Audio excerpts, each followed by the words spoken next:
I would do a Mr. lifetime Anderson sentence and kill you TV over my News. bitch, my nigga. That's my bitch. Stop texting her, my nigga. I will buy that bitch some flowers for Valentine's Day. Not you. That's my job. And on the dead homies, nigga, I will kill you over some dog. You better back up and leave my bitch alone, nigga.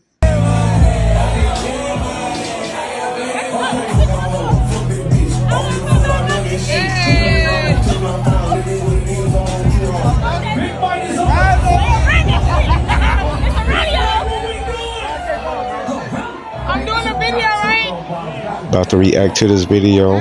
Let's get it in. Get your blunts. Let's light it up. It's going to be a good one from Detroit East Side.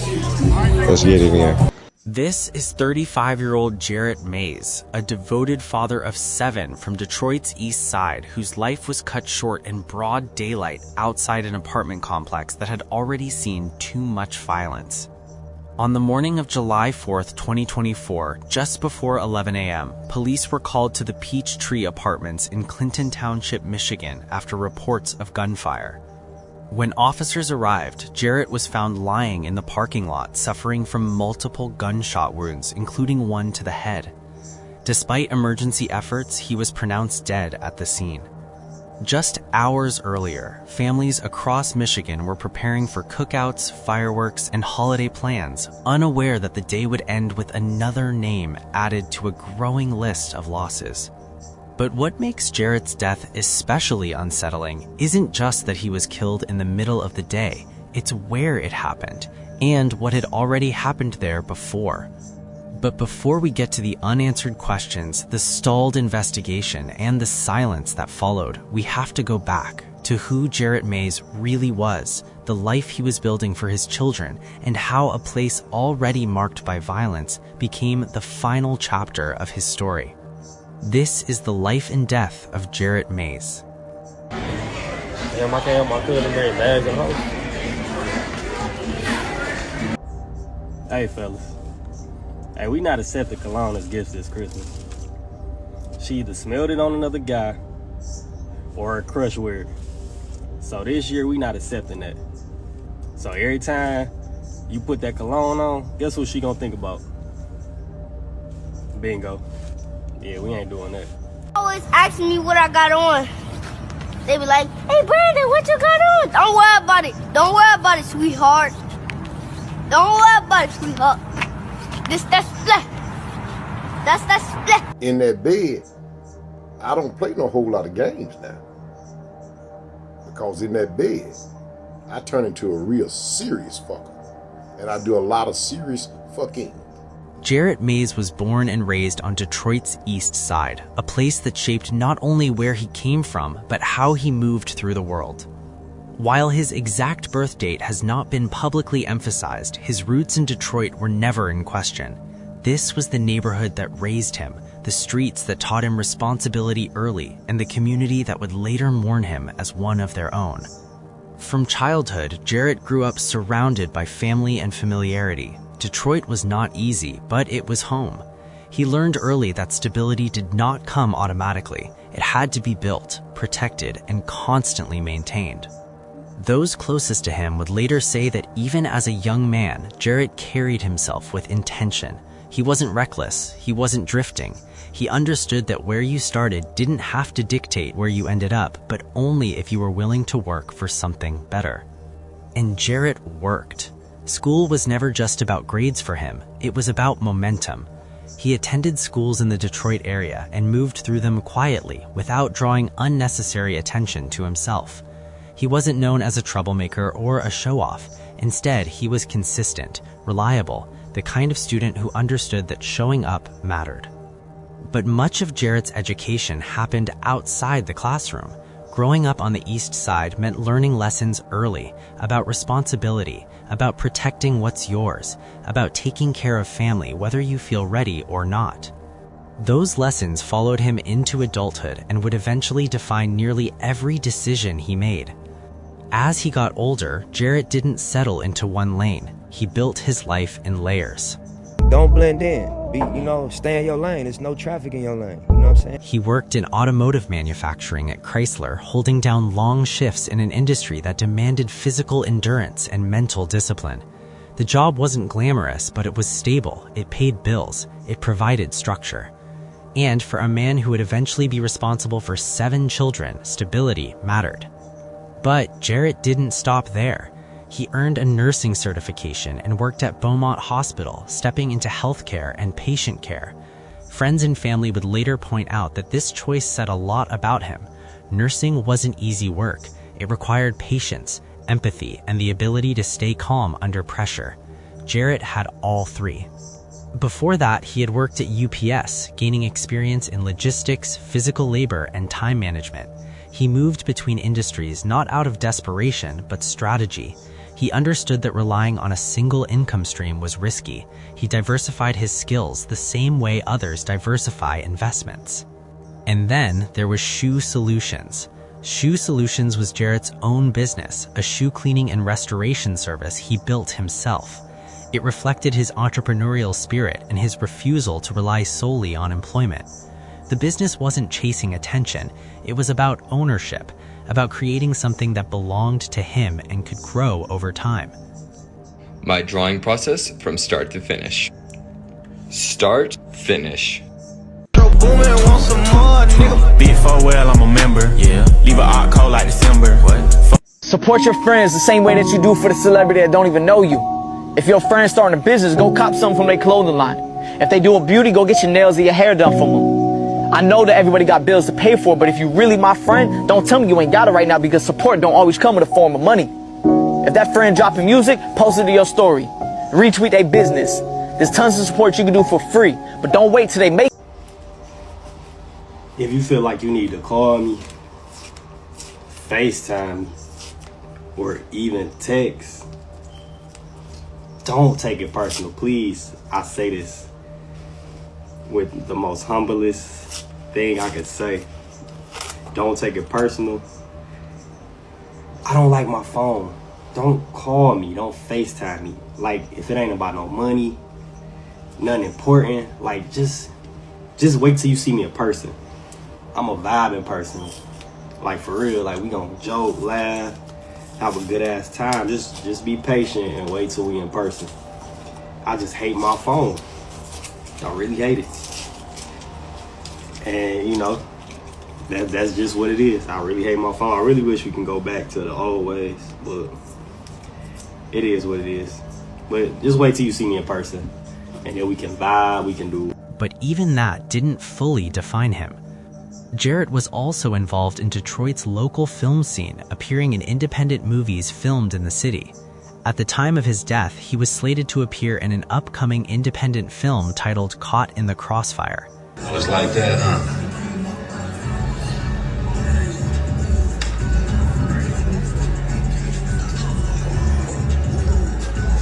All right, here go your file. You're requested. Those links will be coming out shortly, okay? If you need anything else, just let me know. You still ain't telling me your name yet, man. They talking about this thing. They talking about miles of words. My name is Jack. Hey, they're like miles Nice to meet you, Jack. It's nice to meet you. Acting wasn't a fantasy for him. It was another lane, another way to expand his reach, another place where he could express himself. He wasn't chasing fame. He was chasing an opportunity. Yet, despite his many pursuits, the center of Jarrett's life remained the same: his children. Jarrett Mays was the father of 7 children. That fact alone shaped everything. He wasn't a weekend parent. He wasn't absent. He was deeply involved, deeply invested, and deeply proud of his role as a father. Family members would later describe him as someone who structured his entire life around providing, not just financially, but emotionally. His children were never an afterthought. They were the reason behind the long hours, the multiple jobs, and the constant drive to build something stable. Very little about the mother of his children was shared publicly, and no details about their private dynamic were ever placed on record. What was clear, however, was Jarrett's consistency, his commitment to showing up, to being there, and to protecting the life he was building for his family. And by the summer of 2024, that life was still moving forward. He had plans, he had responsibilities, he had a future he was actively working towards. But on the morning of July 4th, 2024, just hours into a day meant to celebrate, everything he had built would come to a sudden and irreversible stop. The 4th of July began like any other summer morning in Michigan. By late morning on July 4th, 2024, Clinton Township was already awake. Cars moved through parking lots. People stepped in and out of apartment buildings. Families across the country were preparing for cookouts, fireworks, and holiday plans. Nothing about the day signaled that it would end with loss. But just before noon, everything stopped. At approximately 11 a.m., gunshots were reported at the Peachtree Apartments in Clinton Township, Michigan. When officers arrived, Jarrett was found lying in the parking lot, unwon to the scene. Emergency responders attempted to help him at the scene, but it was already too late. Jarrett Mays was pronounced dead in the parking lot. He was 35 years old, and in a matter of moments, a man who had spent his life building stability for his children was gone. Tonight, a father of 7 gunned down on the 4th of July. He was a good person. How his family is honoring him tonight as the investigation into his killing continues. And delivering results. After mail trucks repeatedly tore up a Waterford man's lawn, we took his complaints to the post office. The update we're getting tonight. Plus, good weather for getting outside. High pressure is building in. That means some sunshine for your Sunday. But how long will it last? I'll have a look at the week ahead coming up. But we begin with loved ones lifting up the memory of a Detroit father fatally shot on the 4th of July. Thank you for joining us tonight for 7 News Detroit at 11. I'm Darren Cunningham. Jarrett Mays was found gunned down early Thursday morning outside the Peachtree Apartments in Clinton Township.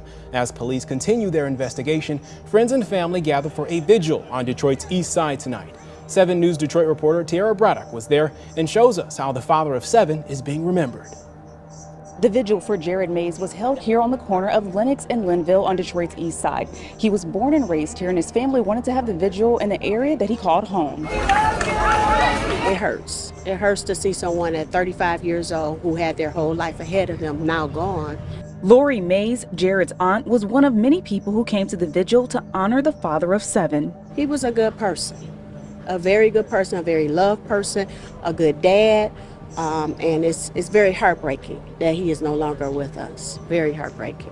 Mays was shot and killed on the 4th of July at his apartment complex in Clinton Township. It was kind of unbelievable, you know, because Jared wasn't that type of person. He was a real strong character guy who just went to work, very passionate about everything he did. Rod Walker is Mays' cousin. He says Mays was loved by so many people. He was really like a role model to me, so I can picture that he was a role model to a lot of others, you know. Mays worked at Chrysler, and according to his aunt Lori, he accomplished so many things in his 35 years of life. He owned his own company called Shoe Solutions. He worked at Chrysler. He was a nurse by trade. He also was a skilled trades. He had trained for that. He worked at UPS. He worked at Beaumont as a nurse. While Mays' family is mourning his death, they are also seeking answers in his murder. What we do want to see is we do want to see justice. We want people to speak up. This is not a time to be quiet. We want them to tell what happened so this can, this person can be prosecuted. They took a father away from a lot of children. If you have any information that will help police solve the murder of Jarrett Mays, make sure you contact them. You can find their contact information on our website, wxyz.com. But what investigators and the community would soon realize was that this shooting did not stand alone, because almost immediately the timeline surrounding Jarrett's death raised uncomfortable questions. Not about who he was, but about where it happened and what had already happened there before. Police secured the scene and began their investigation that same morning. Detectives canvassed the apartment complex, speaking with residents and searching for anyone who might have witnessed the shooting. Surveillance cameras on and around the property were reviewed. Evidence technicians searched for shell casings and any physical clues that might point towards a suspect. But the scene offered little clarity. No weapon was recovered, no suspect was identified, and no eyewitness publicly stepped forward. Despite the shooting occurring in broad daylight, the investigation quickly stalled. Authorities confirmed that Jarrett had suffered multiple gunshot wounds and that the shooting appeared deliberate rather than random, but motive remained unclear, and without cooperation from witnesses or clear video evidence, investigators were left with more questions than answers. Then the timeline widened, because as police worked to piece together what happened to Jarrett, another violent incident at the same apartment complex came into focus, one that had occurred less than 24 hours earlier. In the early morning hours of July 3, 2024, officers had responded to a call at Peachtree Apartments involving a domestic dispute. According to police reports, a 29-year-old woman named Jennifer Marie Hayes had allegedly attacked her boyfriend during an argument. The man was stabbed multiple times, more than a dozen, and was rushed to the hospital for treatment. He survived.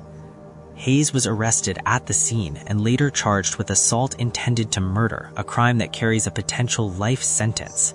Same apartment complex, different night, different victims. Authorities would later state that the stabbing and Jarrett's shooting were unrelated incidents, separate cases and separate circumstances. But for residents of the complex, and for Jarrett's family, the timing felt impossible to ignore. And when journalists and investigators began looking further back, the context became even harder to dismiss. Because Peachtree Apartments had already been the site of deadly violence earlier that year.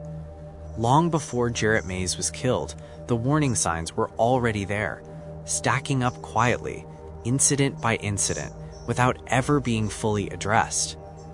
In January 2024, a young mother named Tiana Ross was shot and killed in the parking lot of the same apartment complex during what was supposed to be a routine custody exchange. Clinton Township police are investigating a homicide at an apartment complex between Weybridge Street and Little Mac Avenue. Police say it happened yesterday afternoon at the Peachtree Apartments. They say responding officers found a woman dead with a gunshot wound. They believe she was in a relationship with the man who shot her. The victim's father identified her as 23-year-old Tiana Shakari Ross. Police believe this was an isolated incident, but they say the suspected shooter could be considered armed and dangerous. Anyone with information can call Clinton Township Police. The father of her child, Jayon Barnes, was later charged with her murder. It was a case that shocked the community, not just because of the violence, but because of how ordinary the circumstances were meant to be. A child exchange, a shared space, a moment that should have ended safely. But it didn't, and that was only the beginning. Just months later, in April, another shooting occurred in Clinton Township, leaving multiple people injured. Details were limited, but the message was unmistakable. Violence in the area was no longer isolated, it was recurring, and it was escalating. Then came July. First, on July 3rd, police responded to a violent stabbing at the same apartment complex. A woman was arrested after allegedly stabbing her boyfriend 14 times during a domestic dispute. He survived, she was charged, the case moved quickly through the system. But less than 24 hours later, the violence returned. On July 4th, Jarrett Mays was shot and killed outside his apartment building. And before the community could even process that loss, another shooting occurred nearby, this time leaving a woman dead and a man critically injured. 3 violent incidents, 3 separate days, all within the same small radius. Within a span of roughly 6 months, the area surrounding Peachtree Apartments had seen repeated acts of violence, stabbings, shootings, and deaths, each one leaving behind shattered families, unanswered questions, and growing unease. For residents, this wasn't just a crime trend, it was a shift in daily reality. People began paying closer attention to who was outside, who was watching, who was walking behind them. Simple routines like getting into a car or coming home at night carried a different kind of weight. Sirens became familiar background noise. Police tape became something people expected to see, not something that surprised them. So when investigators began looking into Jarrett's murder, many hoped this would be the moment where answers finally came, where pressure would force progress, where the pattern would be taken seriously. But that didn't happen. Days passed, then weeks, and then months. No matter how long people waited, no arrests were ever announced, no suspects were named, and no detailed updates were provided. There were also no press conferences explaining where the investigation stood or what leads were being pursued. No reassurances offered to a community that had already been through too much in too short a time. And as the silence stretched on, it sent its own message, that whatever happened to Jarrett Mays, whatever led to him being killed outside his home, was not being resolved quickly, and possibly not at all. And for Jarrett's family, the silence became its own kind of trauma. They had lost a son, a brother, a father, and now they were being asked to wait indefinitely with no explanation and no sense of progress. But they refused to let his death fade quietly. On July 6, 2024, just 2 days after the shooting, family members and loved ones gathered for a candlelight vigil on Detroit's east side at the corner of Lenox and Linville. The location was intentional. This was where Jarrett was born, where he was raised, where he learned what responsibility meant long before adulthood. Dozens of people showed up. They lit candles, they released balloons, they shared stories. Family members spoke about who Jarrett was beyond the headlines: a provider, a hard worker, a father of 7 who structured his entire life around making sure his children were taken care of. They talked about his work ethic, his generosity, and the future he had been building. And they asked the public for help. They reminded everyone listening that someone knew what happened in that parking lot, that someone saw something, that silence only protected the person responsible. But as time went on, the case remained stagnant. The Clinton Township Police Department continued to say the investigation was ongoing. The Macomb County Prosecutor's Office released no updates, no new leads made public. For the family, watching another case from the same apartment complex move swiftly through the court system only deepened the frustration.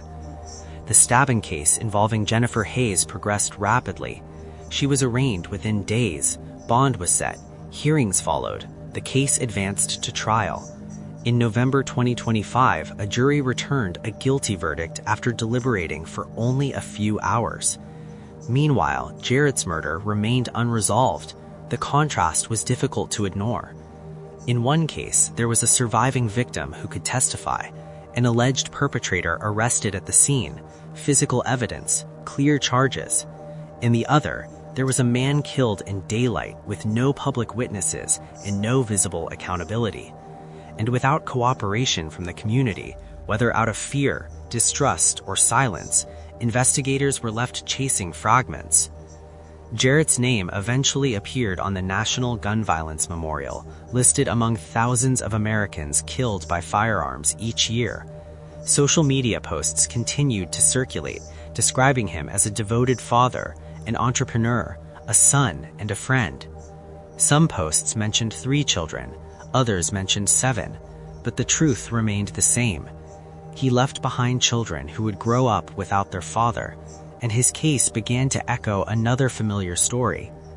Years earlier, another Detroit father, Don Jefferson Jr., was shot and killed near his home in day broad light. They've gone far too long without getting the justice they deserve. A grieving Detroit family breathing new life into a murder case that has gone cold. We'll start there at 5:30. It has been 10 years, almost to the day, since Don Jefferson Jr. was gunned down in the middle of the night on Detroit's east side. And today, his family came forward hoping a new reward will draw up clues in the case. Our Priya Mann spoke to them as they search for justice. Don Jefferson Jr. spent the day boating with friends when he got a call to come back home. Around 1 in the morning, there was a knock at the door, and when he answered, he was shot and killed. It's been 10 long years, and the information is there. Don Jefferson Jr.'s family is pleading for someone to come forward. As a family, we're just looking for closure, and we want other families and everyone else in the community to know that this person is still out there. Let's not give them any more opportunity to be a burden to someone else's family or to hurt anyone else. It's been nearly a decade since the husband and father was killed in his front doorstep. He was shot in the 19,000 block of Hickory Street near 7 Mile and Shaner on the east side. He was just 34 years old. He's missed out on a lot of things. He's missed out on a godson that he's never met. And we just want closure. He was definitely a good man, and he didn't deserve that. Nobody deserves to be killed by anybody. The family has no idea who would want to hurt the aspiring designer and the father of one. With no new leads, the family is turning to Crime Stoppers to help solve the cold case. We do keep in contact with the detectives, and they are not getting cooperation from people that they call, want to interview. I think after 10 years, that's enough time to give information out to help bring a case to be closed, especially a case like a murder that's been unsolved. Crime Stoppers is offering a $2,500 reward for information that leads to an arrest. If that information comes in before midnight, they'll add another $1,000 to that reward. And of course, your call is anonymous. I'm Priya Mann, Local 4. His murder went unsolved. His family spent years pleading for information, and even more than a decade later, they were still waiting for justice. The similarities were haunting. Different victims, different years, same silence. And for communities already burdened by violence, the message felt unmistakable. When witnesses are afraid to speak and accountability stalls, justice becomes uncertain. Jarrett Mays was not just another statistic. He was a father who worked multiple jobs to provide for his children, a man who built something out of nothing, someone whose life was cut short not because of recklessness, but because violence found him in a place that should have been ordinary. More than a year later, his family is still waiting for answers, waiting for accountability, waiting for someone to come forward. And until that happens, Jarrett's story remains unfinished, not just in police files, but in the lives of the 7 children who lost their father, and in a community still asking the same question: how does someone get shot to death in daylight and disappear into silence?